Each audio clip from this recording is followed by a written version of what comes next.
Această activitate se numește ecusonul cu emoții și presupune realizarea și purtarea unor ecusoane. Se adresează grupei de vârstă 6-10 ani, deci în principal ciclului primar, și este de dificultate medie.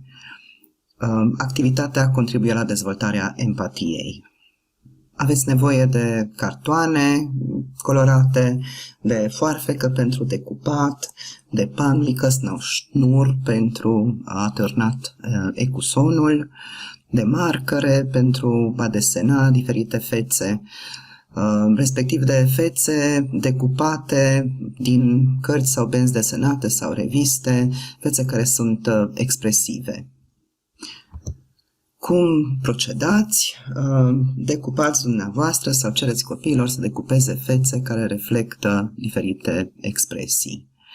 Apoi lipiți aceste fețe pe cartoane colorate, ajutați copiii să introducă șnurul sau panglica în carton și cereți-le apoi copiilor să poarte ecusonul care reflectă starea lor emoțională.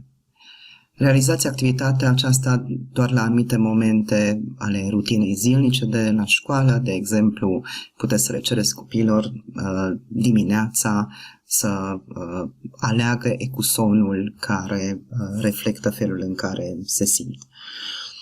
Ecusoanele conduc la un comportament explorator, de intercunoaștere. Copiii vor vedea fiecare ce ecuson poartă și astfel vor putea iniția discuții, de exemplu întrebând de ce ești trist sau ce te supără sau de ce ești furios și așa mai departe.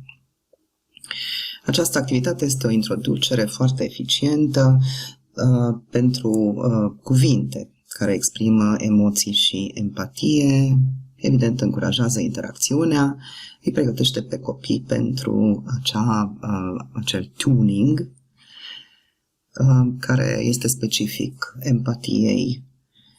Este în același timp o exersare a recunoașterii emoțiilor altor persoane și o activitate care ne ajută să socializăm. Toate aceste conversații, aceste discuții despre emoții au loc într-un mediu marcat de o stare pozitivă, de siguranță.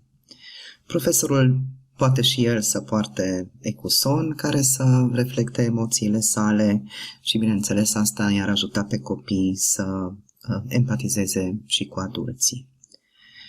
Se pot introduce diferite emoții, emoții mai greu de recunoscut după ce copiii învață să recunoască emoțiile mai simple.